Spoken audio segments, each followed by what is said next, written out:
ceci. Onze vergadering is geopend. Ils entrent maintenant? Oui, oui.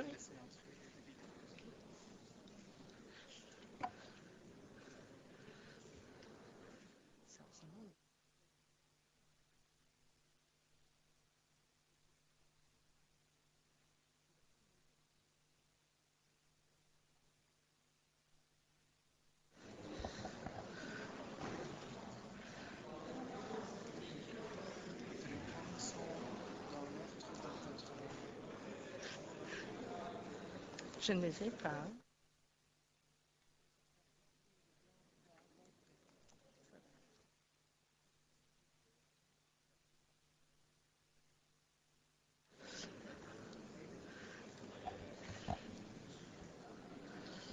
Dames en heren, de Senaat komt in buitengewone vergadering bijeen om hulde te brengen aan de heren Roelants de Vivier, Caveliers, Appart, Chevalier, Moureau en mezelf, naar aanleiding van ons 20-jarig Amstjubileum.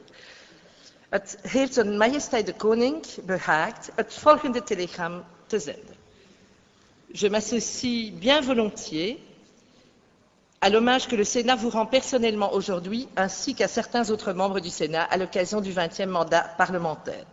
Il m'est très agréable, dit notre roi, de joindre aux marques de sympathie qui sont témoignées en ce jour mes meilleurs vœux de santé et de bonheur, ainsi qu'une activité féconde au service du pays.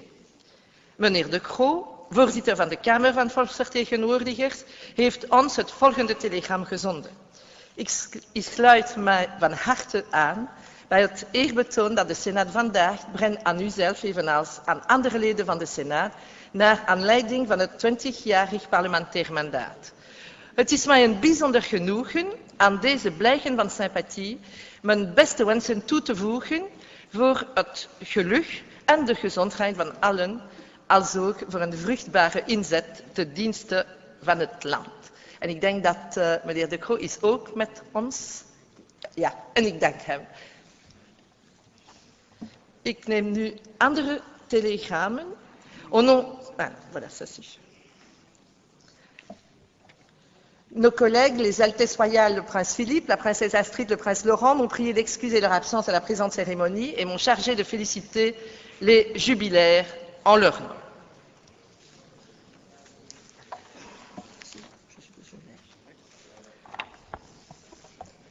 Mes chers collègues, je prendrai le premier hommage, celui à M. François Roelants du Vivier. François Roelants du Vivier s'inscrit dans la continuité d'une famille remarquable. Son arrière-grand-oncle maternel, Jean-Baptiste Nothomb, était membre du Congrès national, institution qui, en 1831, a rédigé la première constitution belge. Il est donc clair qu'il a la politique dans les gènes. Fils de diplomate, il est né à Bruxelles. Il passe son baccalauréat en France, un pays qui le marque profondément. Il devient un expert dans l'art du bien-dire, comme en témoignent ses lettres et discours éloquents et fleuris. Il entreprend ensuite des études d'archéologie et d'histoire de l'art à l'UCL et pendant 1 an, il travaille comme chercheur et enseignant au Centre d'archéologie industrielle. Cette formation le servira dans sa vie de parlementaire. En tant qu'archéologue, il se met à creuser, à fouiller, à exhumer pour mettre à la lumière du jour des trouvailles. Il en fera autant en politique pour trouver la vérité et montrera dans ce domaine une grande obstination. Peu de temps après la fin de ses études, il retourne à sa première passion, l'écologie, qu'il n'abandonnera plus jamais. Il vient à la chose publique justement par le souci de son environnement. À une époque où l'on croyait sans réserve au développement industriel et à la technologie, il aperçoit déjà le ciel noir et menaçant. Il met en garde contre la dégradation de notre habitat naturel. En 1989, il crée avec Al Gore le Global Legislator Organization for a Balanced Environment, GLOBE. Exploit, porteur d'idées innovantes et précurseur de beaucoup d'autres qui allaient naître, elles, dans les années 90. Au sein de cette association, les parlementaires sont venus de différents horizons, s'appliquent à mettre à nu la folie de l'industrialisation sauvage. Ils nous préviennent que nous allons payer cher, voire même très cher, notre mépris de l'environnement. François Roulans-Duvivier a bien entrevu l'évolution de la situation dans laquelle nous sommes confrontés à l'heure actuelle. 5 ans plus tôt, en 1984, il est entré au Parlement européen. Et depuis toujours, il veut faire progresser l'idée européenne. Au fil des années, il l'a vu se métamorphoser en une structure de plus en plus grande et de plus en plus compliquée. Il a toujours pressenti que l'Union nous assurerait une paix durable à long terme, et dans cette belle aventure européenne, il a voulu jouer le rôle de parlementaire ultime gardien de la démocratie. Il y explore en tant que jeune politique les voies nouvelles de la liberté économique et politique qu'offre une Europe unie. En juin 1989, il devient membre du Conseil de la région de Bruxelles-Capitale. Nouveau défi, il anticipe le développement d'un thème dont l'importance se voit largement sous-estimée dans ces années 90, c'est l'avènement d'Internet, qui vers la fin du millénaire est devenu, pour le dire en bon franglais, un household name. Il conçoit et fait un site web pour le Parlement bruxellois. Avec panache, soucieux de donner beaucoup de rayonnement à la ville qu'il aime, et cela me fait penser en quelque sorte que les préoccupations de François Roulans-Duvivier, et sa modestie va l'empêcher peut-être de me donner raison, et celles d'Al Gore ont un peu suivi la même direction. Tous deux sont de grands avocats de l'environnement, et tous deux ont compris très tôt cette importance d'Internet, mais le Belge, à la différence de l'Américain, deviendra président.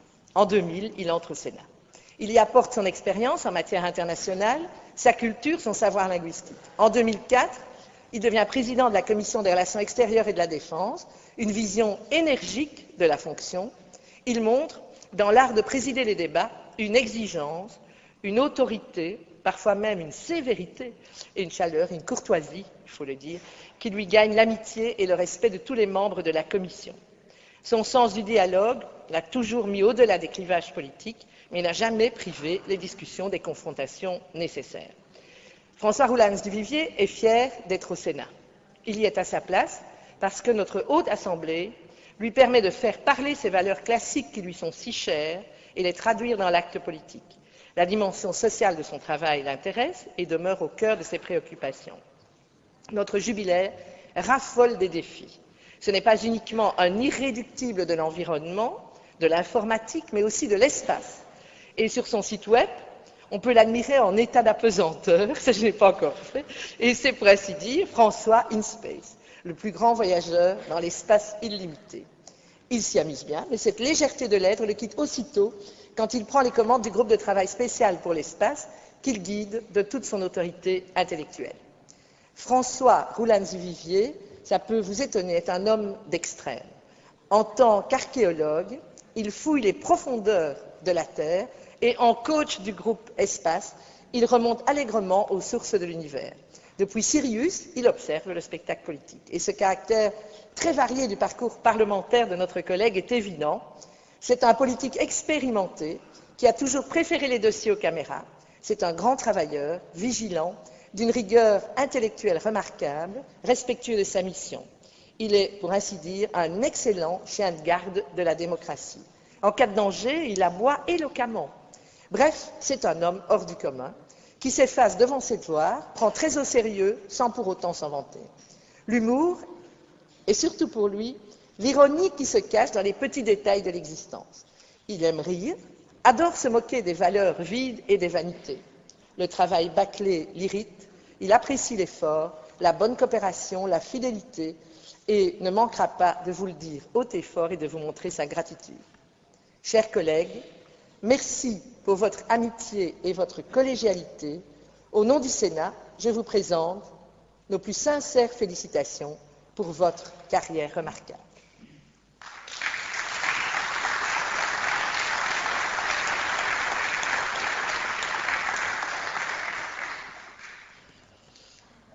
Een parlementair hulpbetoon is een heugelijk gebeuren.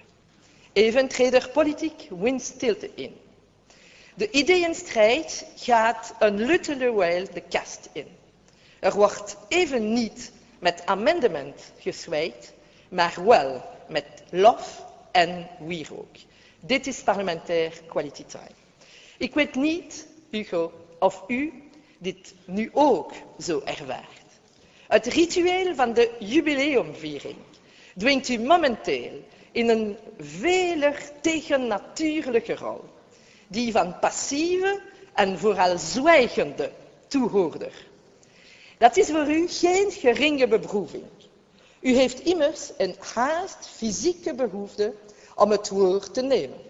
Het uiten van meningen is voor u een vitale levensfunctie. Gelukkig wordt u niet elke dag gehuldigd. Het jaar 47 is mondiaal. Een annus horribilis voor de georganiseerde misdaad. In de Verenigde Staten valt voorgoed het doek voor Al Capone en Bugsy Siegel, twee legendarische maffiabazen. Dichter bij ons, in Schelle, waar Schelde en Ruppel elkaar ontmoeten, weerklinkt voor het eerst het dan nog niet zo sonore stemgeluid van Hugo Coveliers, de steenbakkerszoon die zou uitgroeien tot een van zijn lands meest vermaarde parlementaire crimefighters. Hugo, oudste van 5 kinderen en dus van natuur een fractieleider, beleeft een jeugdige wonderjaren tussen kleiputten en droogloodsten, waar de stakke westenwind de bakstenen droog blaast en Hugo's haardos voor eeuwig een weerbarstige plooien waait. Familieleden, schooljuffen en scoutsleiders worden als eersten geconfronteerd met de essentie van het Hugo-Covelierschap. Hugo is een babbelaar. Zijn visie op mens en maatschappij krijgt vorm in het Antwerpse Sint-Lievens College, hoofdleverancier van Vlaamse coryfeeën zoals Westleijzen en Frank Swallen. In Gent bekwaamt hij zich in het recht en de criminologie. Het is een van de weinige cumuls die hij zich zal veroorloven. Immers, lang voor de nieuwe politieke cultuur wordt uitgevonden, trekt Hugo Coveliers reeds ten strijde tegen politieke cumulatie en belangenverstrengeling. De integriteit van de overheid, weet hij, is de ruggengraat van de rechtsstaat, maar ook de Achilleshiel ervan. Hugo, vanaf 70 mag u zich advocaat noemen, die eretitel voor professionele vrijheidsstrijders. Nooit zal u de band met de balie doorknippen, ook niet wanneer uw focus zich verlegt naar het parlement. Het advocatenkantoor staat borg voor uw economische onafhankelijkheid. Het is het basiskamp waarop u kan terugvallen wanneer u te veel politieke onafhankelijkheid zou moeten inleveren. De politicus Hugo Coveliers begint zijn lange mars bij de Volksunie Jongeren. In 1984 stoomt hij op naar het partijbestuur en een jaar later pronkt hij op de 3e plaats van de Antwerpse Kamerlijst. Al weegt hij bij de lijstvorming links en vooral rechts wel een wenkbrauw gefronst wegens een progressieve imago. Op 31 oktober 1985 legt Hugo Coveliers de eed af als Kamerlid van de Volksunie.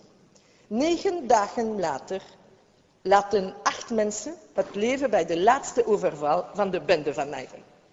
Heeft Hugo Coveliers een afspraak met de geschiedenis. Dergelijke licht pathetische bespiedingen zijn aan hem niet besteed. Feiten wel. Het is een feit dat justitie en veiligheid in de jaren 70 en 80 onder de tirannie van de staatshervorming en het economische herstelbeleid naar de kelder van de politieke agenda wegzinken. Feit is ook dat het IJsseldrama, de bende, de CCC en Gladio, justitie en politie in een crisissfeer dompelen. Het is het decor waarin Hugo Coveliers uitgroeit tot een begrip. Zijn parlementaire biotoop, bij uitstek, is die van de parlementaire onderzoekscommissie, die hij helpt ombouwen van constitutionele museumstuk tot slagvaardig controleinstrument. De eerste bendecommissie, de commissie leger aankopen, de commissie georganiseerde criminaliteit. Met een buitengewoon grote dossierkennis, met scherpe analyses en met de media als enthousiaste bondgenoot, legt hij de kwalen van de Belgische rechtsstaat bloot. De versplintering van de politiediensten, de onmogelijke vrijstand van de onderzoeksrechter, de politieke benoemingen, het ontbreken van een anticorruptiedienst. Eens de diagnose gesteld, volgt de glasheldere remedie. Schaf de Rijkswacht af. Controleer de politie en inlichtingendiensten. School de onderzoeksrechter om tot een rechter van de vrijheden. Van achter zijn onafscheidelijke pijp lanceert Hugo de Coveleriaanse ontwenteling. Menig Rijkswachtkolonel en parquetmagistraat verslicht zich dan ook in zijn koffie bij de lectuur van de ochtendbladen. Veel meer politieambtenaren echter erkennen in Hugo Caveliers een geestig verwant en zoeken bij hem een klankbord. Hugo Caveliers wordt de onbenoemde ombudsman van de politiediensten en een van de best geïnformeerde parlementsleden over politiezaken ooit. Vandaag zijn niet weinig van zijn ooit wilde ideeën in wetten verankerd. Het parlement en de politiek kunnen de hoge verwachtingen van Hugo Caveliers echter niet altijd inlossen. Lichtjes verbouwereerd slaat hij het soms ontroerende amateurisme gade waarmee het parlement wetten schrijft en onderzoeken voert. Politieke besluitvorming, stelt hij ook vast, wordt vaak minder gestuurd door rationele overwegingen dan wel door nationale trauma's. Het verzet tegen de besluiten van de bendecommissie zwicht pas na de ontsnapping van Marc Dutroux. De grootste ontnuchtering is wellicht dat in de politiek niet het recht van de slimste zegeviert, maar dat van de sterkste. Gelijk hebben en toch geen gelijk halen. Het haalt het rechtvaardigheidsgevoel van Hugo Caveliers telkens weer overhoop. Die bittere pil krijgt ook een advocaat soms te slikken. Maar de rechter moet zich tenminste nog verantwoorden. Zelfs die moeite hoeft een parlementaire meerderheid zich niet te getroosten, al komt het arbitragehof de pret steeds vaker bederven. Beste Hugo, uw 20-jarig verblijf in het parlement is een verhaal vol afwisseling. U startte in de Kamer, stak over naar de Senaat, werd gerapatrieerd naar de Kamer, maar migreerde toch terug naar de Senaat. In wezen, Hugo, bent u een migrant. En bovendien één met stemrecht. Dat krijgt u trouwens meteen, de Senaat doet daar niet moeilijk over. Er geldt hier geen verblijfsvereiste van 5 jaar. U moet zelfs geen inburgeringscursus volgen. Uw parlementaire carrière is ook een pendeltocht van en naar het fractievoorzitterschap. Het is bovendien een kwestie van de volkslinie over de VLD naar het enige statuut dat uw persoon ten volle recht doet, dat van onafhankelijk. Wat is de motor achter de rusteloosheid? Wat drijft u in uw politieke maars? Is het een streven naar gerechtigheid voor de 28 dodelijke slachtoffers van de bende van Nijvel? Is het de geest van Sint-Lievens die de burger oproept zijn verantwoordelijkheid in de gemeenschap op te nemen? Is het de politieke levensles die William Shakespeare in de mond van Brutus legt, kort voor hij Julius Caesar neersteekt, die politieke misdaad waarover zij eindelijk ook wel eens een parlementaire onderzoekcommissie zou mogen buigen. The abuse of greatness is when it disjoins remorse from power. Wanneer de macht wordt uitgeoefend zonder mededongen, ontaart zij in machtmisbruik. Wie bekleed is met het gezag van de overheid, moet daarmee zeer omzichtig omgaan. Want macht moet ten dienste staan van de veiligheid van de burger, de rechtszekerheid en de vrijheid. Mijn vrijheid, zei u ooit in deze Senaat, kan ik maar beleven in de vrijheid van anderen. Over de afbakening van die vrijheidssferen moet de overheid waken. De vrijheid is het sleutelwoord in uw politieke leven. De vrijheid van de mens, maar ook weliswaar in mindere mate. Doch u zou het me kwalijk nemen als ik dit niet vermeldde, de vrijheid van de duif. Hugo Caveliers, het valt al niet mee een portret van uw politieke levensverhaal te borstelen. Ons schilderspalet is echter hopeloos te klein om de contouren van uw persoonlijkheid te schetsen. U voert in u een barokke mengeling van de meest uiteenlopende karaktertrekken. Een ontwapenende jovialiteit, maar ook halstarrige eigenzinnigheid. Minzaamheid, maar ook onverzettelijkheid. Bourgondische levensvreugde. Warme collegialiteit, maar ook een studentico's talent voor rebellie en zelfs anarchie. U draagt het hart op de tong. Alleen het taboe zelf is voor u taboe. Het is dan ook niet verwonderlijk dat u niet altijd en bij iedereen onverdeelde bijval hebt genoten. Maar dat is het lot van eenieder die de middelmaat poogt te ontstijgen. Dat moet wanneer u op een rustige zondagmiddag een pianosonate van Mozart oplegt en een politiethriller van Bob Mendes uit de kast plukt, een troostende gedachte zijn. Hugo, ik feliciteer u in naam van de Senaat met uw 20-jarige jubileum als parlementslid.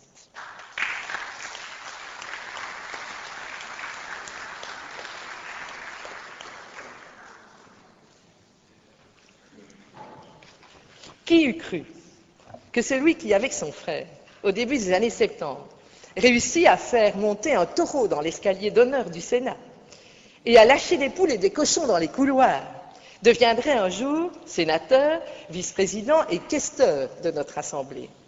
Qui eût cru que celui qui, plus que jamais, avec son frère, a toujours été le grand défenseur de l'action fournaise, deviendrait un jour le président du Parlement Benelux, apprécié de tous, sauf peut-être parfois de notre directeur général, tant les Belges francophones que néerlandophones, les Hollandais, les Luxembourgeois, nous envient Jean-Marie Appart.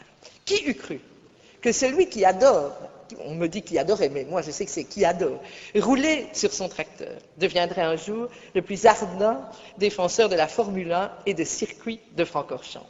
Ce ne sont là que quelques-uns des nombreux paradoxes qui caractérisent Jean-Marie. Appart, c'est aussi une histoire de campagne, de terre, de boue, de bottes en caoutchouc, de chasse, qui lui rappelle la Révolution française. Après avoir été attaché au cabinet du ministre de la région wallonne, il entre à la Chambre des représentants en 1985 et devient membre du Conseil régional wallon et du Conseil de la communauté française. C'est en 1991 qu'il devient sénateur. Le Sénat, dont il deviendra vice-président en 1999 et questeur en 2003. Il combinera avec succès ses mandats avec ceux de vice-président et puis de président du Conseil interparlementaire du Benelux. Après avoir déposé de nombreuses propositions de décret au Parlement wallon et à la communauté française, il a déposé plusieurs propositions de loi dans notre Sénat, dont certaines sont devenues lois, comme celle qui modifie la loi sur le bail à ferme ou celle qui modifie la loi de 1997 interdisant la publicité pour les produits du tabac et créant un fonds de lutte contre le tabagisme. Et notre Assemblée se rappelle encore ce grand moment parlementaire. Ceci ne l'empêche certainement pas de jouir régulièrement d'un bon cigare Cohiba, confirmant ainsi sa longue appartenance au groupe interparlementaire Belgique-Cuba. Certaines de ces propositions sont pas toujours appréciée par tous, comme celle qui tend à augmenter la limitation de vitesse en dehors des agglomérations, sur les autoroutes et sur les voies à 4 bandes, à 130 km à l'heure. Grand défenseur des libertés, il a d'ailleurs déposé une proposition de résolution interdisant d'interdire, puisqu'il estime que toutes les lois votées tendent à imposer des restrictions. Ce qui constitue d'ailleurs une des raisons pour lesquelles il tient tant à être membre de la Commission des affaires institutionnelles. Moi, je pensais que c'était pour surveiller M. Delperrey. Ceci résume très brièvement les plus de 20 ans de carrière parlementaire de Jean-Marie Appart, sans parler de son action locale au niveau des fourrons que nous connaissons tous. Il y aurait beaucoup à dire, mais nous souhaitons rester encore de nombreuses années dans ce Sénat où tout le monde apprécie sa présence sympathique pour sa convivialité. Et nous souhaitons surtout rester avec lui en bons termes. Et donc, nous ne nous étendrons pas trop sur ses connaissances œnologiques et les bisous qu'il adore donner dans les couloirs à toutes celles qu'il rencontre sans distinction aucune, de la présidente à nos chères techniciennes de surface. Merci, Jean-Marie.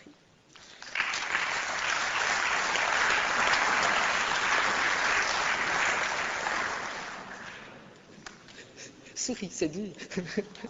Laat mij toe mijn huldebetoon aan Pierre Chevalier te beginnen met een ogenschijnlijk uiterst banale mededeling. Hij is namelijk de zoon van zijn vader en zijn moeder. Het bijzondere schuilt hem echter in het feit dat hun beider voorgeschiedenis overduidelijk het engagement en de intellectuele vorming van onze flamboyante collega heeft bepaald.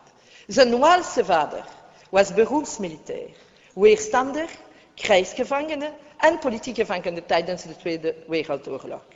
Dankzij een gelukkige tussenkomst van moeder Chevalier ontsnapte hij aan de dood. Vader Chevalier bleef nadien veel lezen over de Tweede Wereldoorlog om beter te begrijpen wat er gebeurd was. Hij hield veel van open en felle discussie met zijn kinderen over Vietnam, Nixon en tal van andere thema's, een cultuur die Pierre Chevalier steeds zou meedragen. Onze collega werd al snel aangetrokken door de welbekende boekenreeks Groten der Aarde en door tal van andere geschiedenisboeken. Hij las tot er echt niets meer te weten viel. Vooral revoluties fascineerden hem. Het fenomeen waarbij gewone mensen uit ongenoegen over allerlei misstanden dingen fundamenteel in beweging zetten, heeft hem steeds geboeid. Zijn eruditie inzake het typevoorbeeld van de Franse revolutie is wel bekend, maar ik ben zeker dat hij vorig jaar ook de Oranje Revolutie met argusogen heeft gevolgd. Van zijn vader kreeg Pierre Chevalier dus zijn belezenheid, zijn afkeer voor extremisme en totalitarisme, zijn vrijheidsdrang en een vleugje rebelsheid met de paplepel mee. Het concrete engagement op het terrein kwam echter van moederzijde. Voor zij moeder werd van 6 kinderen, was zij zeer actief in het verenigingsleven en in de parochieën. Hij lijdt weinig twijfel dat moeder Chevalier in onze tijd politiek actief geweest zou zijn. Zij organiseerde allerlei evenementen, van kermissen tot boksmatchen toe. Zij was een grote fan van die sport en haar enthousiasme werkte aanstekelijk op een aantal van de broers Chevalier. Volgens sommige bronnen zou haar zoon Pierre ooit even training hebben gevolgd, maar er is geen zekerheid hieromtrent. Ik zal hier straks nog op terugkomen. Pierre was de eerste van de Chevaliers die naar de universiteit ging.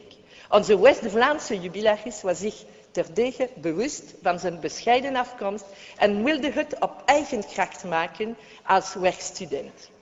Enigszins verrassend koos hij niet voor geschiedenis. Een later lerarenbestaan leek hem te passief. Hij zag meer in het actief bestrijden van onrecht na een rechtenstudie gecombineerd met criminologie. Meegezogen door de linkse tijdsgeest in Gent. Linkse, is dat nog altijd het geval? Werd hij trotskist. Ja, dat is een nota die zegt dat.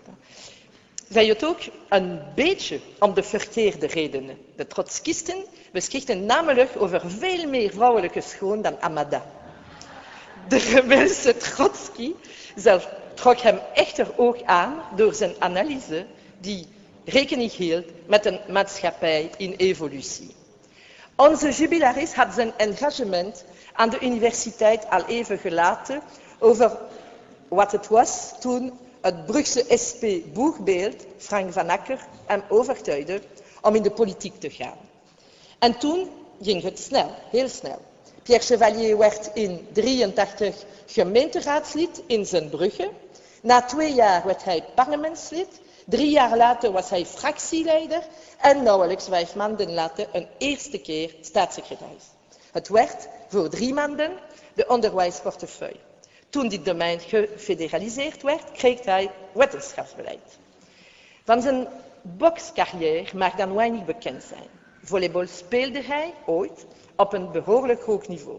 In deze ploegsport bij uitstek is het van weinig belang hoe en door wie de bal over het net geraakt, als hij er maar over geraakt. Net als destijds in Huize Chevalier en in zijn eigen gezin creëerde Pierre een open discussieklimaat en gaf hij heel veel mensen alle kansen. Waar van al te veel schoringsdrang zocht hij steeds met alle betrokken partijen, universiteiten, milieuorganisaties, bedrijfswereld, naar een pragmatische oplossing. Diplomaat Chevalier mocht meteen ook een stuk staatshervorming verwezenlijken door de spelregels voor de samenwerking tussen de federale overheid enerzijds en de gewesten en gemeenschappen anderzijds vast te leggen.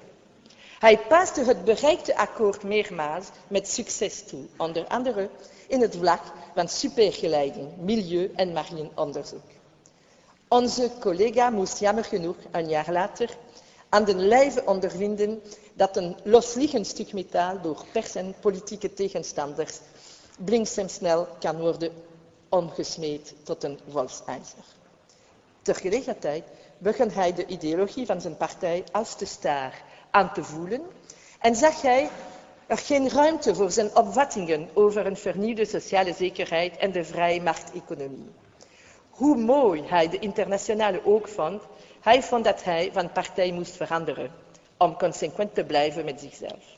Enkele jaren later drong de Engelse derde weg ook bij ons door. Pierre Chevalier werd een van de belangrijkste verruimers van de tot VLD omgevormde PVV. Hij bracht de partij meteen veel bij rond sociale zekerheid op een congres die hij samen met Dirk van Mechelen voorbereidde en voorzat. Hij bleek ook het betere oppositiewerk te beheersen. Collega Wille legde laatst nog uit voor de VRT-camera's dat je niet tegelijk snel en efficiënt kunt lezen. Onze jubilarist toonde dit bijna dag op dag, 10 jaar geleden al, aan in het raam van de bespreking van de kaderwetten in de Kamer. Hij was een van de 29 ingeschreven sprekers en las op 3 uur tijd slechts 12 bladzijden van zijn 50 pagina's tellende tussenkomsten voor. Kamervoorzitter Lange de Vries zag zich verplicht meerderheid en oppositie samen te roepen om tot billijke afspraken met de regering van de werkzaamheden te komen. Bij de machtswissel in 1999 werd Pierre Chevalier staatssecretaris voor de buitenlandse handel. Voor de tweede keer in zijn carrière kwam hij aan de beurt om een staatshervorming uit te voeren.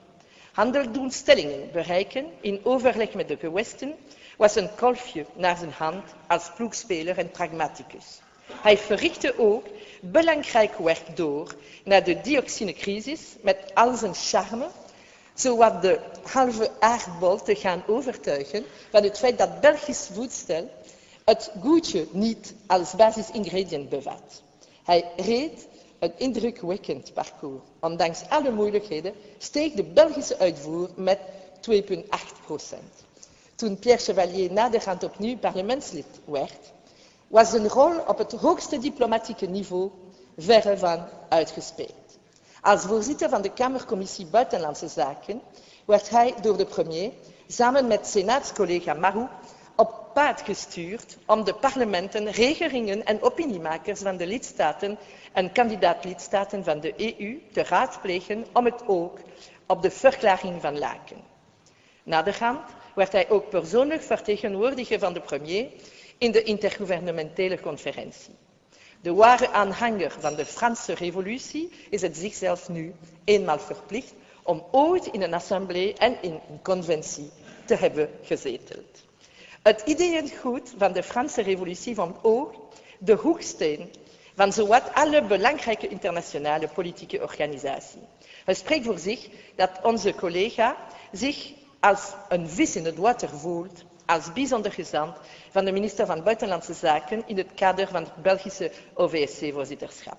Conflictpreventie, mensenrechten, de verdere verspreiding van de democratie. Hij werkt nu van op de eerste rij mee aan wat hem van kindsbeen af geboeid heeft.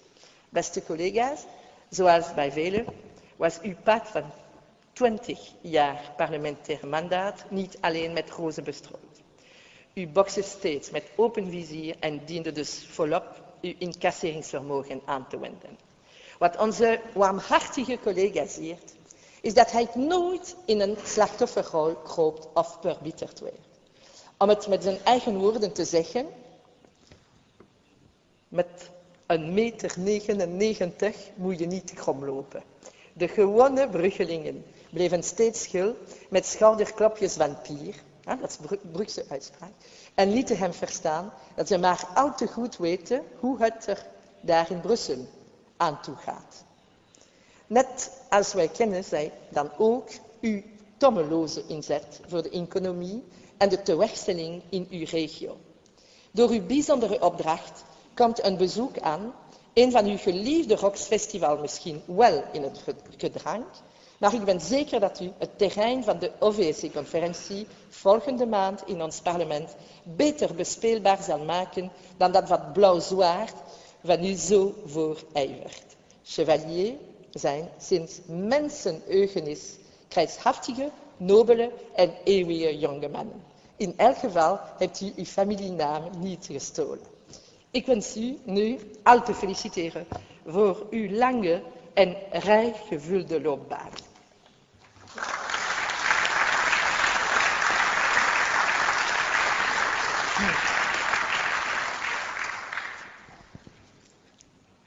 Souris, quoi, pour que ce soit plus facile.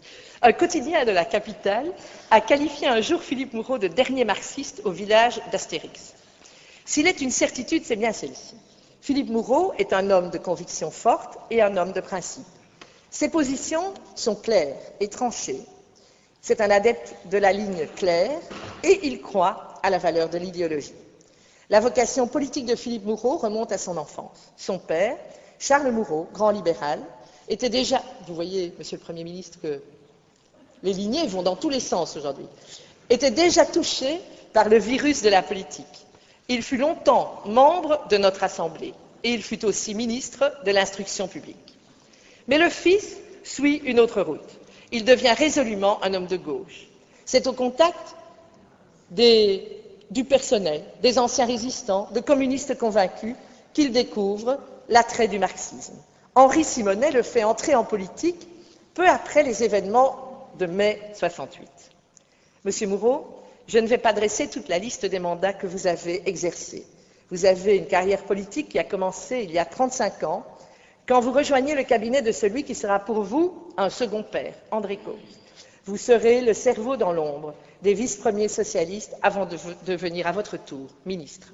En 80, vous entrez dans le gouvernement Martens III d'Union nationale en qualité de ministre de l'Intérieur et des réformes institutionnelles. À ce titre, vous allez participer à la plus importante réforme de notre histoire.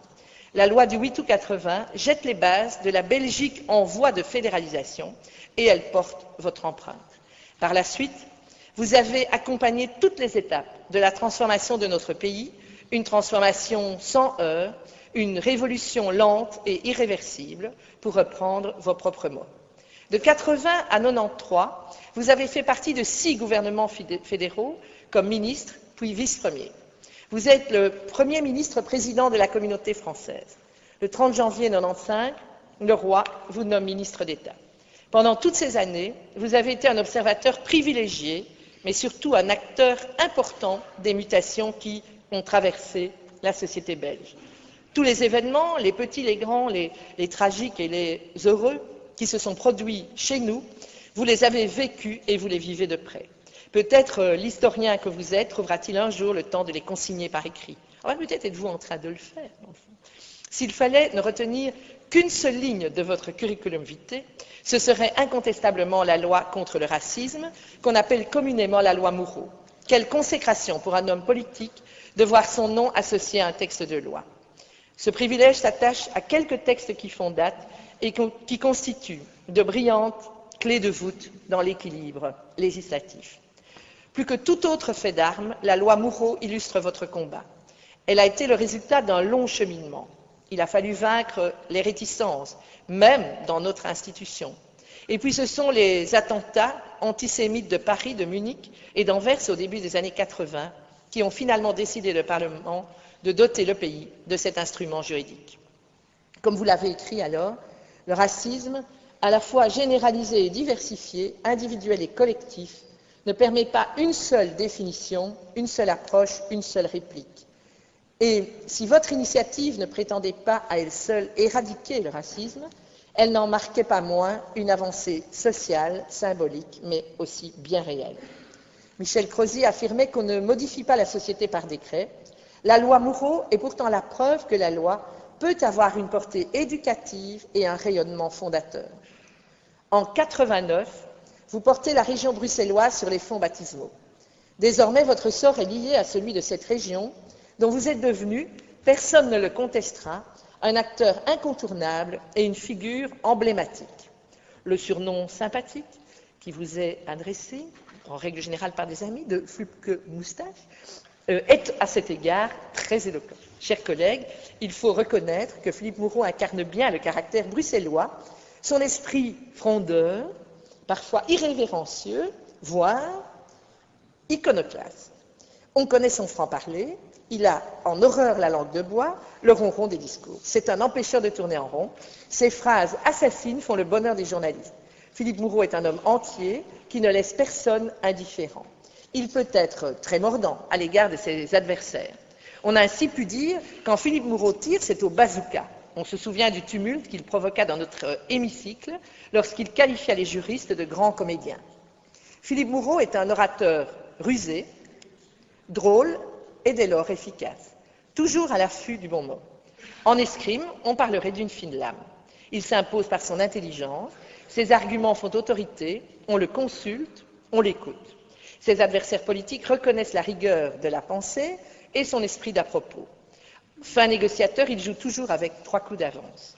Philippe Moureau est un brillant intellectuel, docteur en philosophie et lettres, spécialiste des Pays-Bas autrichiens. Il est un de ces hommes, rares en politique, qui réussissent à allier l'action et la réflexion. Il connaît à fond ses classiques, qualité précieuse à une époque souvent dominée par un consensualisme mou et l'absence de débat idéologique. En 1993, Philippe Moureau quitte le gouvernement fédéral après avoir mené à son terme la réforme de l'assurance maladie. Il reprend alors les rênes de sa commune. Molenbeek-Saint-Jean est une commune difficile, contrastée et aux facettes compliquées. Des populations de toutes classes, de toutes origines s'y côtoient et s'y mélangent parfois. Il relève ce défi avec le zèle du néophyte et l'inconscience de la Vierge. Et je dois dire que pendant les premières années de son majorat, nous qui avions déjà à ce moment-là 20 ans de majorat, il nous arrivait souvent de nous dire « Mon Dieu, Philippe a découvert, dans le fond, ce qu'était le mandat communal ». Monsieur Moureau, ce choix pour le majorat traduit chez vous une exigence éthique. Vous tenez à rester en contact avec la réalité sociale et à garder une prise sur la gestion réelle. Vous dénoncez l'idéologie hôtelière, une allusion à ces hommes politiques qui vivent dans les hôtels et passent l'essentiel de leur temps à étudier des rapports. Le monde ne se découvre pas dans les sondages. Premier citoyen de votre commune, vous découvrez les vertus de la participation et du dialogue. Les meilleures idées viennent des habitants. La phrase est de vous. Votre combat a changé de terrain, mais c'est la même inspiration qui vous anime, la lutte contre les formes d'exclusion et du rejet de l'autre. Je reviens à cette interrogation du début. Êtes-vous le dernier marxiste dans notre village d'Astérix? Et pour rester dans cette bande dessinée populaire, j'ajouterai que ce dernier marxiste, s'il existe, est-il ce chanteur que personne ne veut écouter ou au contraire le druide miraculeux, pourvoyeur de potions magiques dans les situations critiques? L'être humain est un subtil cocktail, avez-vous dit un jour. Vous êtes d'abord un humaniste. Vous aimez à citer ce mot de Benoît Malon. Les racines du socialisme plongent dans toutes les douleurs humaines, dans tous les progrès intellectuels et moraux, dans toutes les maturations de l'histoire. À vos yeux, il n'y a pas de socialisme sans une approche sentimentale de la chose politique. Vous vous posez en faiseur de compromis, vous défendez l'idée d'un différentiel acceptable, l'art de ne pas aller trop loin, vous appelez à un allègement des tutelles, vous plaidez pour une laïcité de tolérance, vous vous attaquez au vieux slogan de l'école unique. Mais cela sans jamais mettre vos principes à l'encan. Vous refusez de sacrifier votre engagement à l'ère du temps. Vous êtes sensible au nouvel âge des inégalités et vous rêvez d'un retour de l'utopie en politique. Pendant que d'autres courent l'aventure, vous préférez, vous, garder la vieille maison.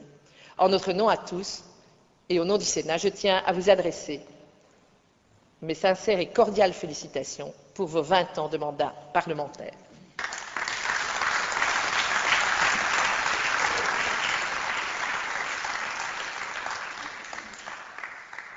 Ik verzoek de heer Niemegeers, ondervoorzitter, plaats te nemen in de voorzitterszetel.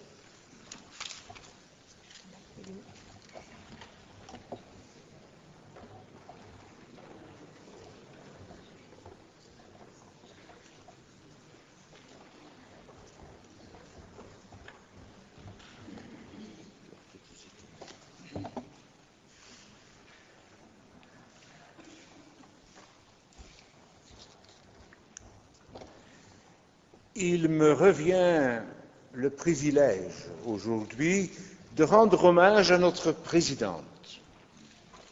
C'est pour moi un très agréable devoir, car je vous dirais d'emblée qu'un des plus beaux jours que j'ai vécu au Sénat jusqu'ici fut celui où j'installais dans ses fonctions le 20 juillet 2004 la première femme présidente du Sénat. Ce fut pour moi une source de et de joie. Wie is die vrouw die zeer mediageniek is, toch niet in haar hart laat kijken en bovendien niemand onverschillig laat? Niemand zal betwisten dat Annemarie Lizin een dynamische, geëngageerde en strijdvaardige vrouw is.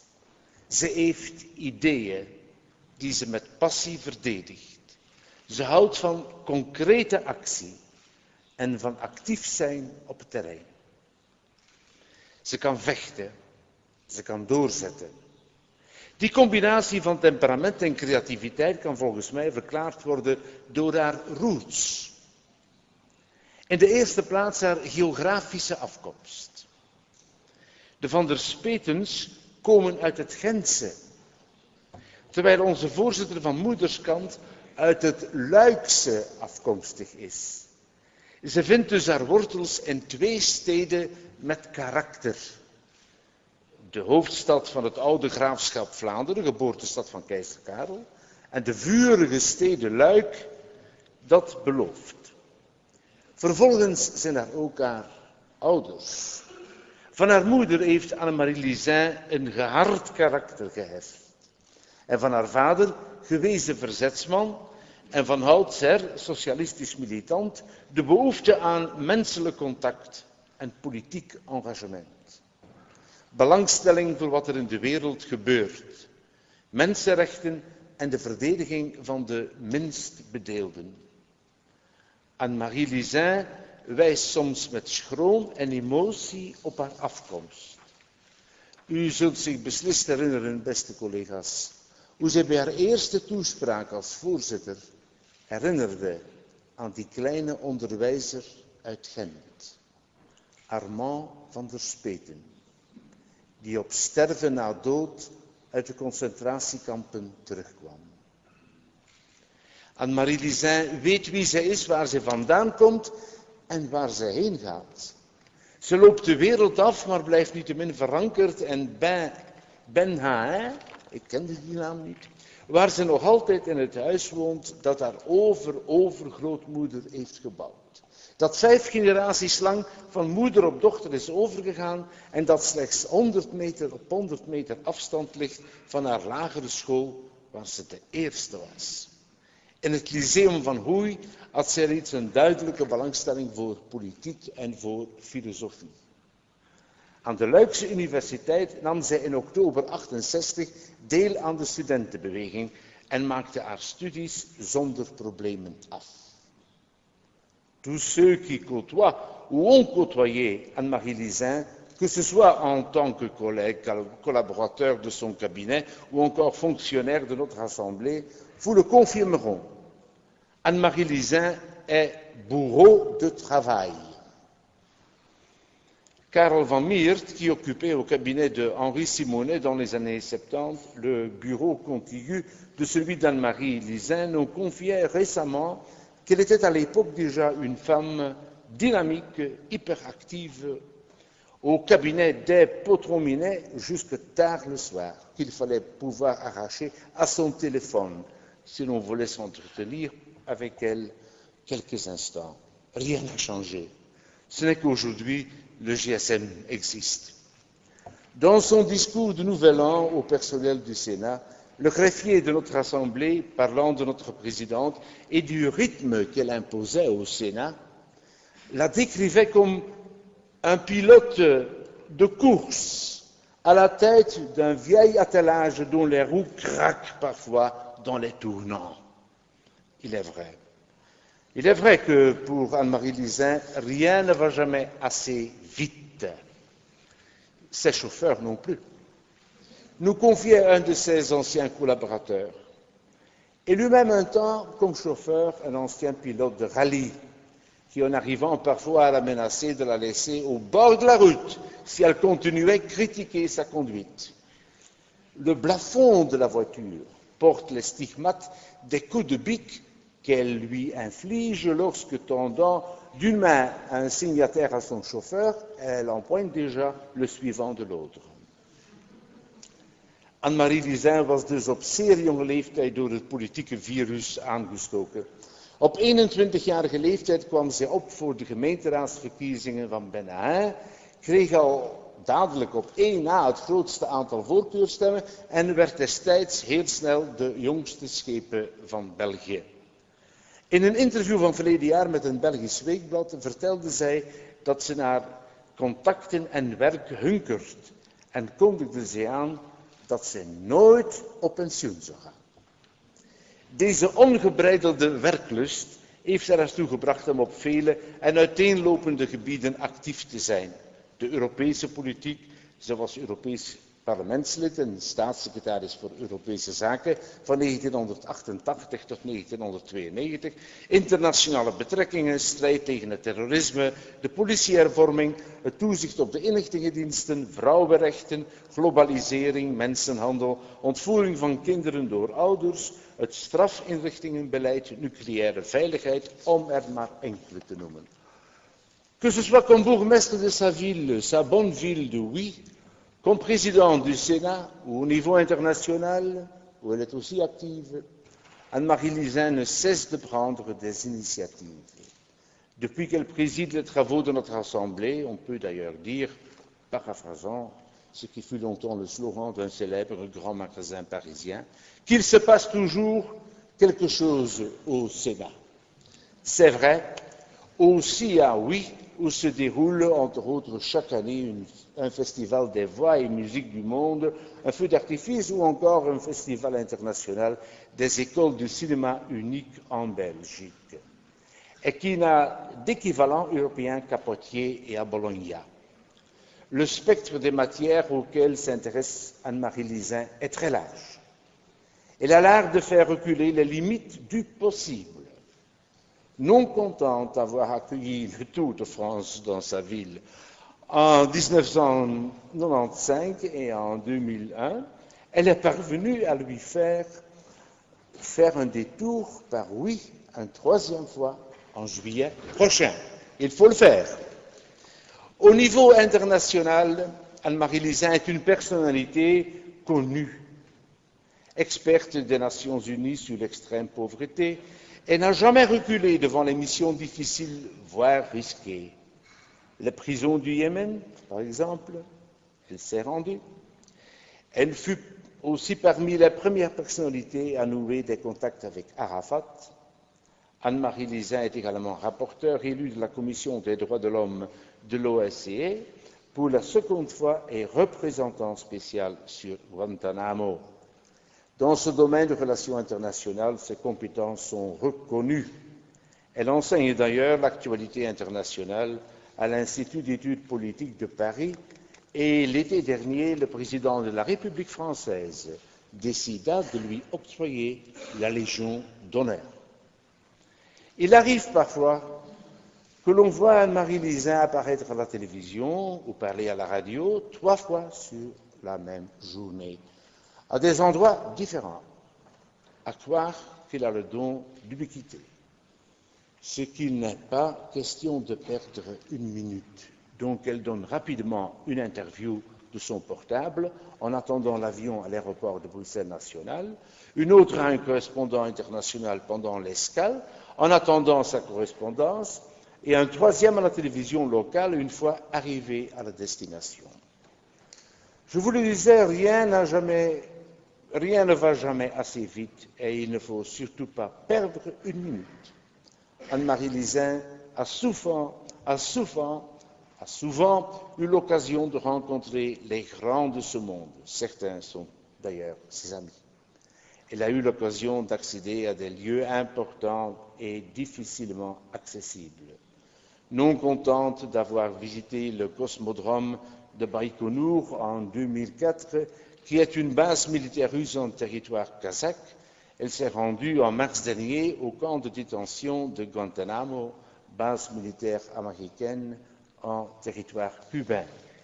Décidément, rien n'arrête la présidente du Sénat. Sie hat ein fabelhaftes Erinnerungsvermögen. Sie schätzt die Menschen und ihre Tätigkeiten blitzschnell und treffsicher ein. Und oft macht sie bestimmte Analysen von der Entwicklung der Dinge und der Welt. U zult mij toestaan, beste collega's, dat ik mij tot slot persoonlijk tot onze voorzitter richt. Mevrouw de voorzitter, u hebt onlangs bij mij een gevoelige snaar geraakt. Door mij uit te nodigen om u te tutoyeren en dus Anne-Marie te zeggen.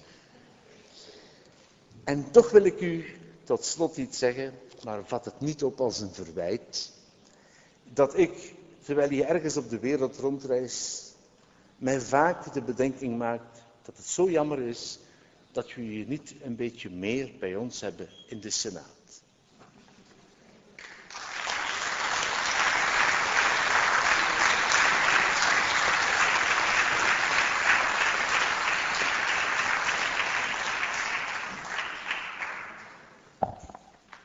Ik mag nu het woord geven aan de heer Verhofstadt, eerste minister.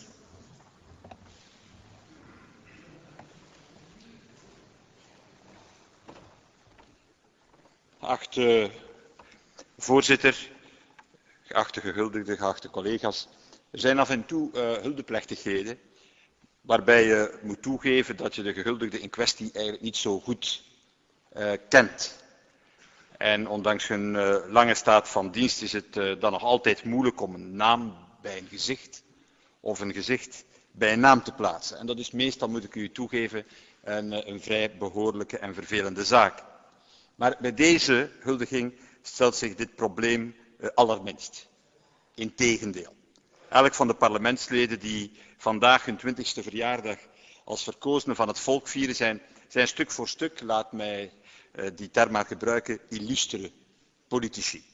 En niet alleen binnen dit parlement, binnen de Senaat, maar ook tot ver daarbuiten. En ik moet u zeggen dat elk van de namen van jullie vele emoties oproept. Zowel emoties bij hun talrijke voorstanders, als het in de politiek natuurlijk ook voorkomt bij hun tegenstanders. François Roelens de Duvivier, il débuta sa carrière parlementaire au Parlement européen.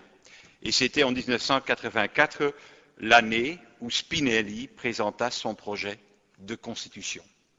Le Parlement européen était à l'époque bien plus petit et l'Union, je crois, bien plus simple qu'aujourd'hui. Mais c'est aussi à cette époque que l'Union va réaliser un grand bond en avant, notamment avec le livre blanc de Delors. Et Roelens Duvivier n'a jamais perdu son intérêt pour l'échelon international et européen. Il a été conseiller auprès de la Commission européenne, président de quantité de mouvements européens, membre du comité des régions et encore membre de l'Assemblée parlementaire de l'OTAN et évidemment président de la Commission des relations internationales. Et peut-être est-ce cette pensée internationale qui l'incita également à assumer le poste de vice-président du Conseil de la région de Bruxelles-Capitale. À noter encore son diplôme d'archéologie et d'histoire de l'art, sa passion pour l'art et le passé est même à ce point dévorante qu'il a fait placer un panneau sur l'archicommanderie limbourgeoise d'Aldenbize avec inscrit en gros caractères Roelens Duvivier. Et pour les 20 prochaines années, je peux vous dire, de votre carrière, vous pourrez donc toujours compter sur l'accueil chaleureux du Limbourg. Hugo Koveliers startte in de Kamer, was op dat ogenblik ook tegelijk lid van de Vlaamse Raad, ging dan naar de Senaat, keerde terug naar de Kamer, kwam daarna weer naar de Senaat en waar hij de volgende legislatuur naartoe gaat is vooralsnog onduidelijk.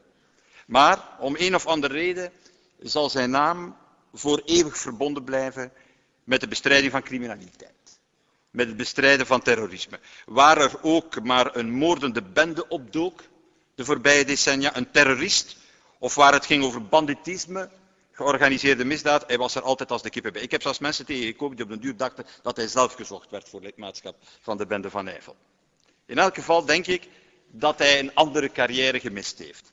Deze van CIA-agent of misschien wel onderzoeksrechter. Al is dat natuurlijk Hugo nooit te laat om daaraan te beginnen. Jean-Marie Appart. Sur le site web du Parti socialiste, son profil est le suivant. Et je cite. Grand défenseur de la Wallonie, des fourrons et de l'agriculture. Jean-Marie Appart a été tout au long de son action politique fidèle à ses engagements de base. Fin de citation. Je dois vous dire que la Belgique en a fait l'expérience. C'est le moins que l'on puisse dire. Les deux frères Appart ont été au cœur de la bagarre institutionnelle de notre pays. Et Jean-Marie Appart siégea à la Chambre, au Parlement de la région wallonne, au Parlement de la communauté française, au Sénat, où il exerce la fonction de questeur, et au Conseil consultatif interparlementaire du Benelux qu'il préside depuis 2003. En fait, j'aimerais lui poser juste une question, à lui et à José. Si vous, José, avez l'intention de faire chuter à nouveau le gouvernement sur la question de Furon, pourriez-vous me faire le savoir à temps? Et je vous le remercie. Pierre Chevalier. Dat wordt nog wat meer emotie, want we hebben de helft van onze politieke carrière samen afgelegd.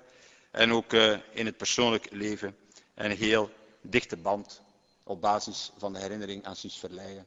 Nietwaar, Pierre, uitgebouwd. Maar vandaag is hij de man van de, zoals men noemt, frozen conflicts. En dat is in deze positief bedoeld. Sinds 85 lid van de Kamer, werd al snel staatssecretaris voor onderwijs, daarna voor wetenschapsbeleid en daarna voor buitenlandse handel. Was ook lid van de parlementaire assemblée van de Raad van Europa, de assemblée van de WEU en een van de actiefste leden van de Europese Conventie en hij is dus wellicht een van de weinige parlementairen die de Europese grondwet, voordat hij die goedkeurde, ook heeft gelezen. Sinds 2003 is hij senator en sinds 2 jaar bijzonder gezant voor de OVSE. En hij mocht daarvoor namens de regering naar allerlei duistere gebieden reizen, Abhazie, Zuid-Ossetië, Transnistrië, Nagorno-Karabakh en dergelijke meer, om een oplossing te zoeken voor deze frozen conflicts en of zijn warme persoonlijkheid, want die heeft hij intussen voor wat dooi heeft kunnen zorgen in die conflicts, zal hopelijk spoedig blijken. In elk geval heb ik gehoord, Pierre, dat uw collega's blij zouden zijn om u na het Belgisch OVSE-voorzitterschap opnieuw in de Senaat te verwelkomen. Philippe Moureau.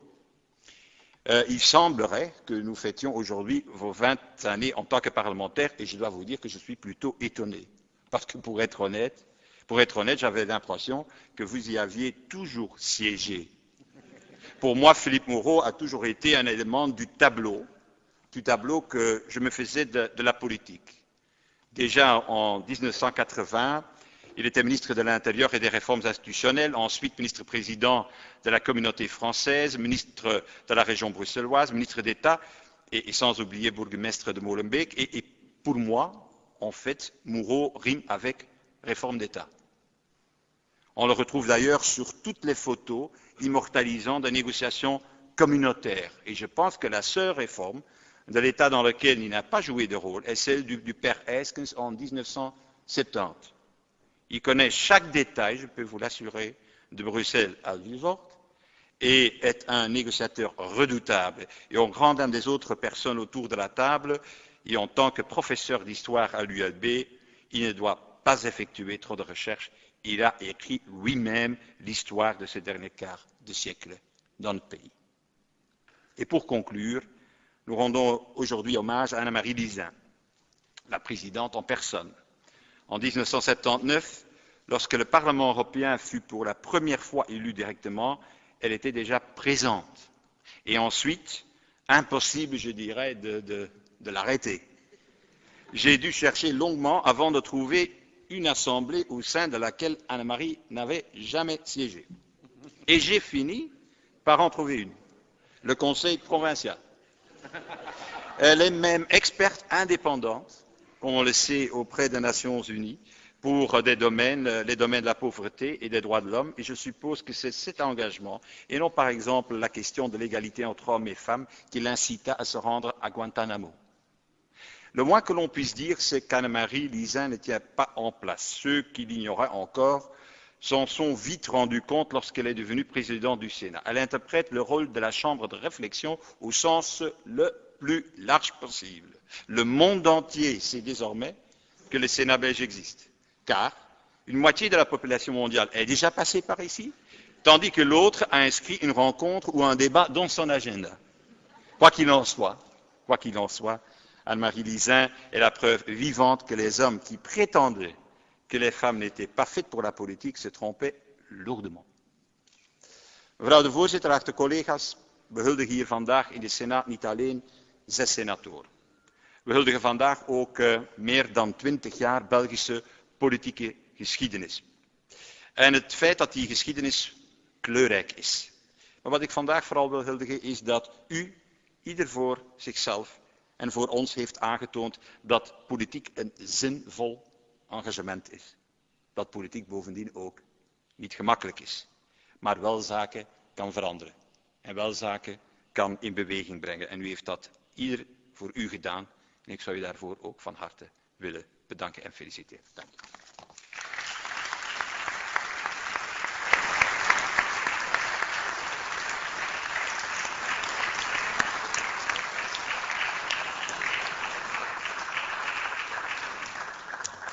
Dank u, meneer de eerste minister.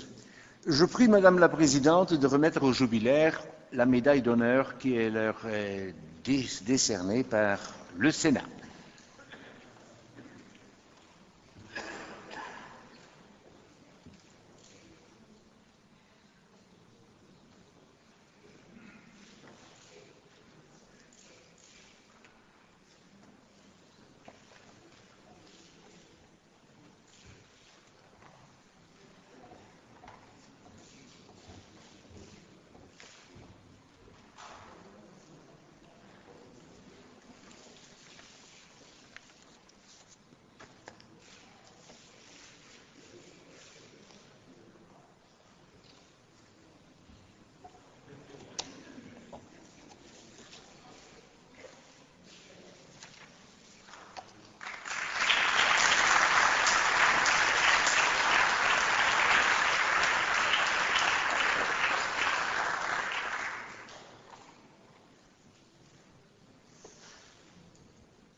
La parole est à Monsieur Moureau, qui parle au nom des jubilaires.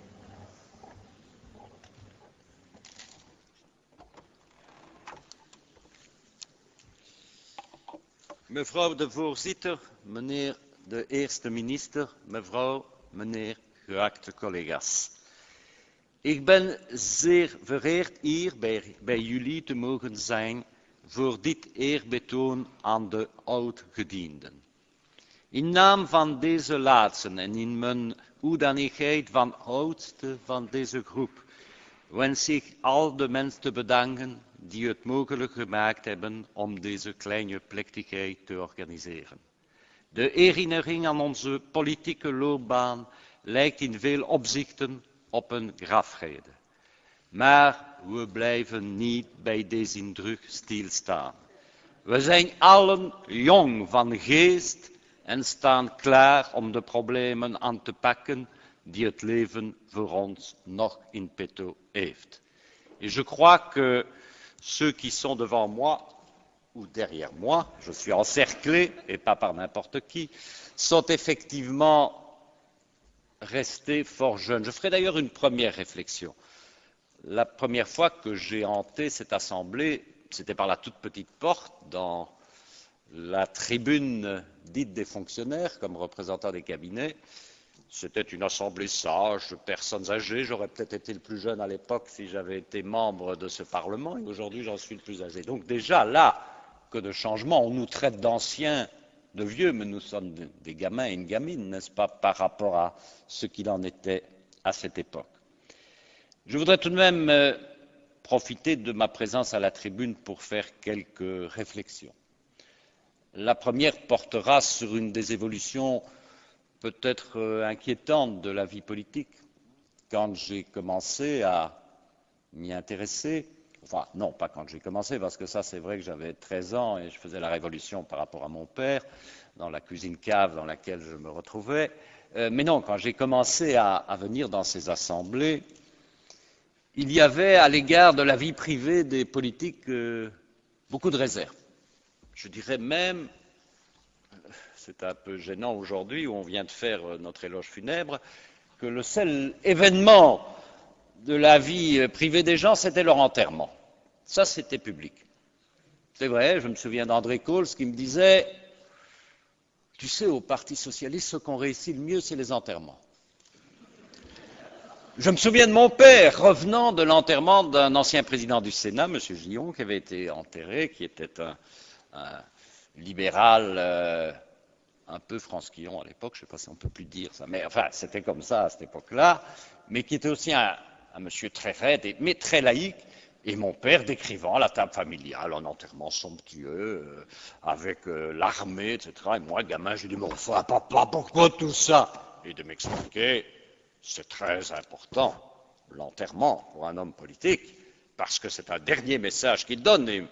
Gillon me disait toujours, moi qui suis laïque venu d'une Flandre très catholique, je veux avoir un enterrement fastueux avec l'armée pour montrer qu'un laïque aussi peut avoir cela. Donc, c'est vrai que c'était la seule chose de la vie privée qu'on montrait. On la montre beaucoup moins. Je crois qu'à mon enterrement, il n'y aura pas beaucoup de journalistes. Mais maintenant, mariage, amour.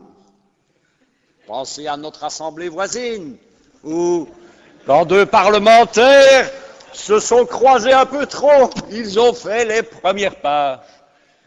Évolution inquiétante. Dans le papier glacé de Paris Match, on nous montre les mariages, les animaux domestiques, les enfants. Demain, peut-être, le coït ininterrompu de deux politiques. Je ne sais trop ou jusqu'où on ira, mais je crois qu'il faut quand même faire attention. Et je crois aussi qu'il ne faut pas dire que c'est la faute uniquement aux journalistes. C'est aussi la faute à nous.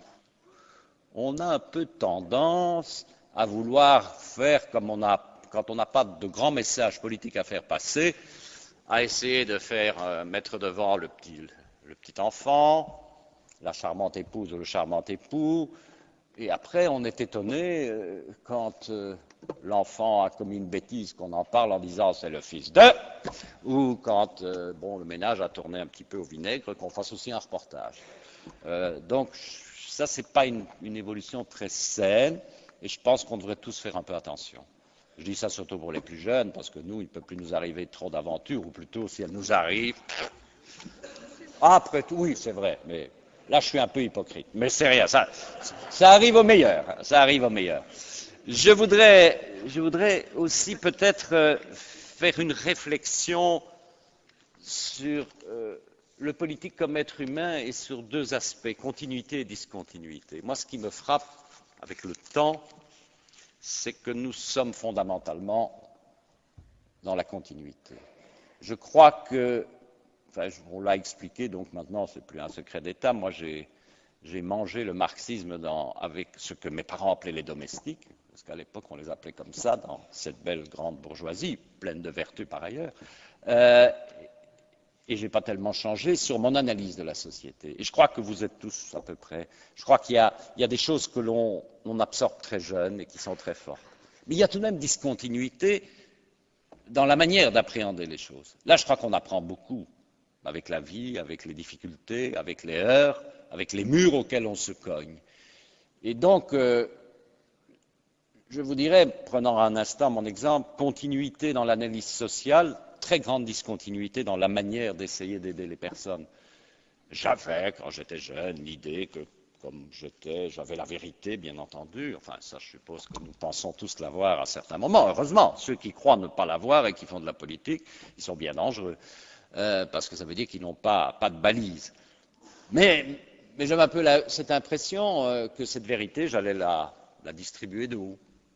De ça, je suis fort revenu. Et on a parlé de mon majorat à Molenbeek-Saint-Jean, et c'est vrai que ça a été pour moi une occasion justement d'inverser un peu le processus. Madame notre présidente adorée y a fait allusion. Et ça, je pense que donc nous sommes un mélange de continuité et de discontinuité. Quand je vois les collègues devant moi, et les 20 ans ne veulent pas dire grand-chose, c'est parfois beaucoup plus, parfois beaucoup moins. Il y a d'ailleurs un 20 ans gamin, là, un Pierre. Pierre Chevalier, c'est évidemment pour moi un homme qui me trouble toujours un peu, parce que j'en ai entendu parler pour la première fois dans les milieux de ma formation politique, de ma famille politique, comme le successeur de Van Acker. Et puis il n'est pas tout à fait assis du même côté que l'était Van Acker. Mais enfin voilà, tu te souviens de cette époque, Pierre, où tu étais présenté comme le dauphin de Van Acker. Et je dirais volontiers, tu as à un moment pris une décision sur laquelle je n'ai pas à me prononcer, mais que j'ai toujours apprécié chez toi, une forme d'élégance de relation et de pensée. Mes amis du SP n'étaient pas heureux de ta décision. À sa place, j'aurais pas été heureux non plus. Mais je pense que, par exemple, nos relations sur le plan humain n'ont absolument pas changé. Tu es un homme qui a, sur ce plan-là, un côté à la fois chaleureux et droit, que j'ai toujours apprécié et que je souhaitais souligner. Hugo Coveliers, mes premiers souvenirs, c'était la terreur du gouvernement. Des gouvernements dans lesquels j'ai compris que j'avais été souvent dans les gouvernements, et on disait, Conseil des ministres, attention, Coveliers va interpeller. Va interpeller sur quoi? Toujours sur des problèmes à l'époque liés à la sécurité, au complot, enfin des choses terribles. Et alors on disait toujours, je ne crois pas que c'était tout à fait faux, hein, Hugo, il a encore été tuyauté par un colonel de gendarmerie mécontent, parce qu'il était considéré, je suppose qu'il s'en souviendra, que ces bruits lui sont parvenus, comme le porte-parole d'une partie, comme ça, des forces publiques qui n'étaient pas toujours contentes de ce qui se faisait.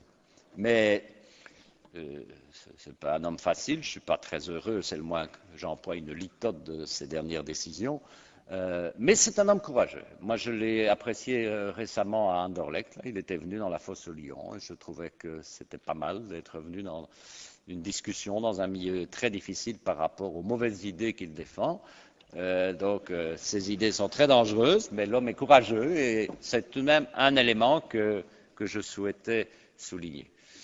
Alors, M. Roelants-de-Vivier, ça, c'est l'aristocratie au Parlement.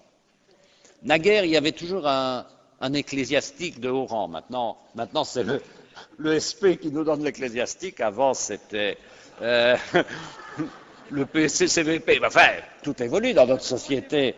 Tout évolue dans nos sociétés.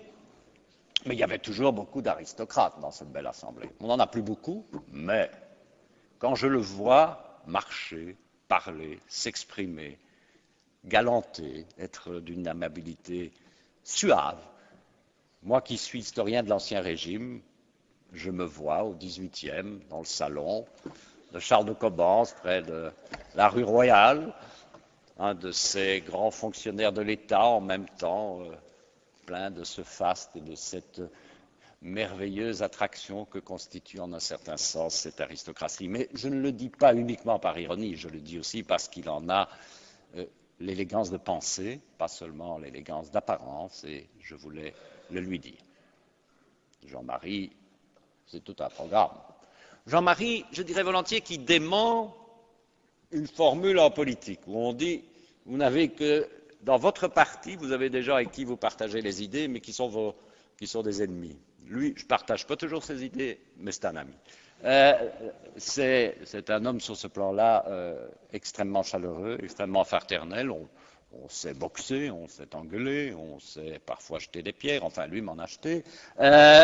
On a connu des moments très, très difficiles et puis puis il est déjà venu me donner des conseils dans mon petit verger dans le Namurois pour m'expliquer ce que je ne devais pas faire, que je continue d'ailleurs à faire.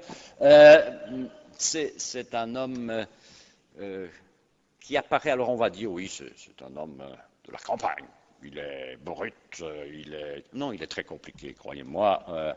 Ceux qui ont cette image se trompent et je souhaitais bien sûr lui rendre hommage. Alors derrière moi, ça c'est l'eau et le feu. Anne-Marie, on se connaît depuis longtemps, puisqu'on a à peu près commencé en même temps en politique, dans des fonctions très différentes, et j'ai pu t'apprécier et craindre toujours l'inattendu. Anne-Marie, c'est ça, c'est une femme pleine de qualité, d'intelligence, un sens du travail, comme l'a dit notre vice-président, exceptionnel. Mais attention, c'est toujours au moment où vous ne l'attendez pas qu'elle va vous faire un mauvais coup. Hein, ça. Et je ne résiste tout de même pas au plaisir d'en raconter un, parce que c'est un mauvais coup qui est aussi un bon coup. Quand j'étais vice-premier ministre, elle était secrétaire d'État à l'Europe, et elle avait le réseau de relations dont a parlé notre vice-président, exceptionnel, ce qui fait que Léo Tindemans, ministre des Affaires étrangères, courait derrière elle pour essayer d'avoir des rendez-vous avec les hommes d'État qu'elle avait eus avant lui. Donc ça provoquait quelques difficultés au gouvernement et régulièrement, j'avais Wilfried qui me disait « Philippe, tu dois un peu t'occuper d'Anne-Marie ». Donc je m'occupais d'Anne-Marie. Je lui dis « Anne-Marie, calmos, tu fais tout très bien, tu as un réseau extraordinaire », ce qui fait que j'étais comme parce qu'elle était, à l'époque, elle me faisait des rapports, elle me considérait, les choses ont un peu changé, et donc j'étais parfois mieux informé que le ministre des Affaires étrangères sur les événements extérieurs, mais uniquement grâce à Anne-Marie, je le reconnais. Puis on est après la première guerre en Irak, Arafat a été interdit de toute rencontre avec des hommes politiques américains et européens, il y a un consensus international, et Anne-Marie vient me trouver. Philippe, j'ai une occasion de rencontrer Arafat, et tu sais, il faudra tout de même reparler avec lui, etc. Ben évidemment, il ne faut pas que Tindemans le sache, ça va faire un drame, sinon, est-ce que je peux le faire? Je dis, Anne-Marie, tu peux le faire, mais discret, hein? Discret, hein? On ne doit pas le savoir, hein? Et tu viendras m'expliquer ce qui a été dit. D'accord, tu peux compter sur moi. Et puis la semaine suivante, je ne sais pas par hasard, je suis pour une fois chez moi, c'est très rare, j'ouvre la TV, RTL. Dans les titres, Madame Lizer rencontre Arafat à Tunis, reportage.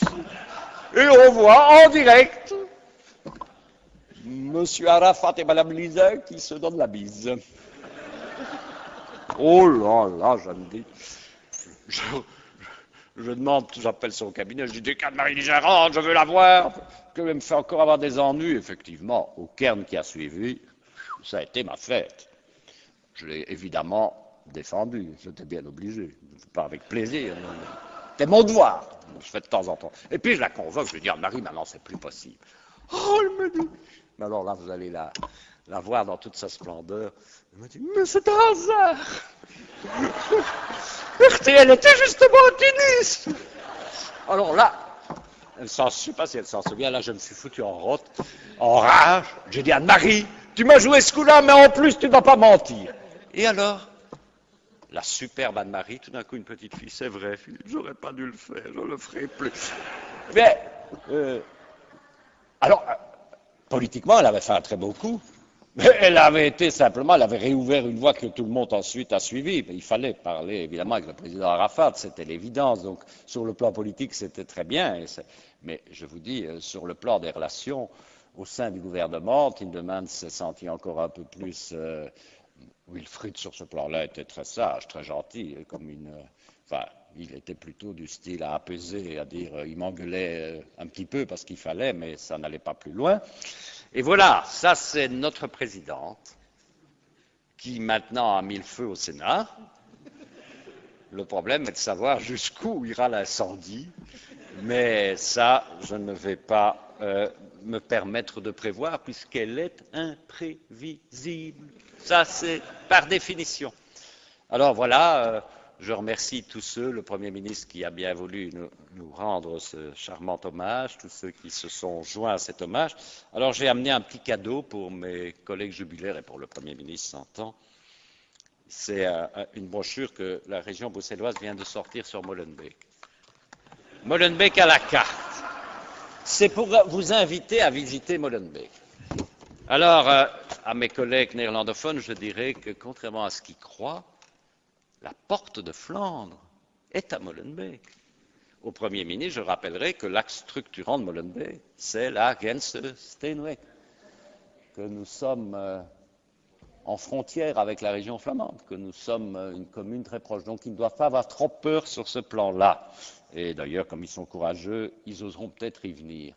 À M. Rouland, je dirais que c'est un ouvrage où il verra que sur le plan, nous sommes sans doute une des communes les plus pauvres sur le plan archéologique, mais on n'est pas démunis et vous aurez l'occasion de voir certaines choses intéressantes. Et à mes amis wallons, qui connaissent souvent de Bruxelles le Pentagone et qui ne se rendent pas compte de ce qui est en dehors, je les invite aussi à prendre cette carte et à aller faire un petit tour à Molenbeek, parce que, comme on l'a dit aussi, en politique, il y a le rationnel, l'idéologique et le sentimental.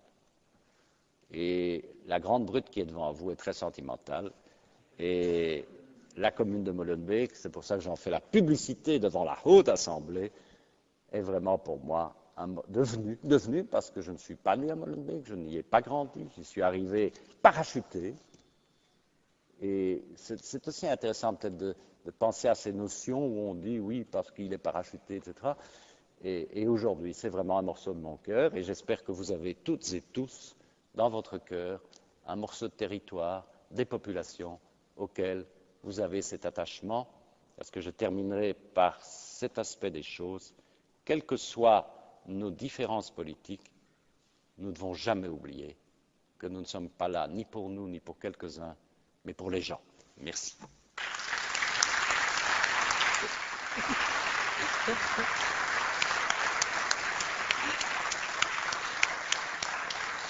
Voilà.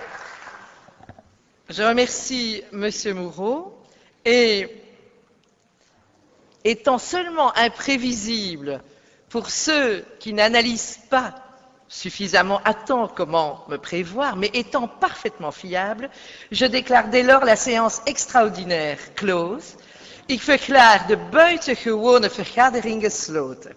J'invite tous les présents à la réception, offerte dans les salons du Sénat. Ik nodig hierbij alle aanwezigen uit voor een receptie in de salons van de Senaat. En onze volgende vergadering zal plaatsvinden hier om 3 uur.